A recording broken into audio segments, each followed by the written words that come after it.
হযরত নূহ আলাইহিস সালাম নৌকায় আরোহণের পর মহান আল্লাহ আকাশের দরজাগুলো খুলে দিয়ে মুষলধারায় বৃষ্টি বর্ষিয়ে দেন আর জমিন থেকে উৎসারিত করেন ঝর্ণাধারা। অতঃপর সব পানি মিলিত হলো যে পরিমাণ পূর্বেই নির্ধারিত করা হয়েছিল। একসময় শুষ্ক ভূমিকে সম্পূর্ণভাবে সমুদ্র রূপ দিতে খুব বেশি সময় লাগেনি। এটি ছিল মানবজাতির ইতিহাসে প্রথম মহাপ্রলয়। হযরত নূহ আলাইহিস সালাম তার জাতির উপর যে ভয়াবহ বিপর্যয় নেমে এসেছিল তা প্রত্যক্ষ করেছিলেন। তিনি জানতেন যে কাফেরদের আল্লাহর গজব থেকে নিস্তার নেই। কাফেরদের মধ্যে হযরত নূহ আলাইহিস সালামের স্ত্রী এবং পুত্রও ছিলেন, যারা তার নৌকায় উঠতে অস্বীকৃতি জানিয়েছিলেন।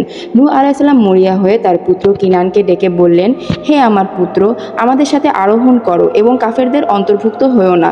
নূহ আলাইহিস সালামের অজ্ঞ পুত্র উত্তর দিলেন, আমি পাহাড়ে উঠব, এটি আমাকে জল থেকে রক্ষা করবে। নূহ আলাইহিস সালাম উত্তর দিলেন, আজ আল্লাহর তাকদীর থেকে কোনো রক্ষাকারী নেই, কেবল তিনি যার উপর দয়া করবেন। অল্প সময়ের মধ্যেই নূহের পুত্র প্রচণ্ড ঢেউয়ের কবলে পড়ে গেল। হযরত নূহ আলাইহিস সালাম তার রবকে ডাকলো এবং বলল, হে আমার রব, নিশ্চয়ই আমার সন্তান আমার পরিবারভুক্ত এবং আপনার ওয়াদা নিশ্চয়ই সত্য, আর আপনি বিচারকদের মধ্যে শ্রেষ্ঠ বিচারক। মহান আল্লাহ বললেন, হে নূহ, সে নিশ্চয়ই তোমার পরিবারভুক্ত নয়, সে অবশ্যই অসৎ কর্মপরায়ণ। সুতরাং যে বিষয়ে তোমার কোনো জ্ঞান নেই আমার কাছে তা চেও না। আমি তোমাকে উপদেশ দিচ্ছি যেন মূর্খদের অন্তর্ভুক্ত না হও।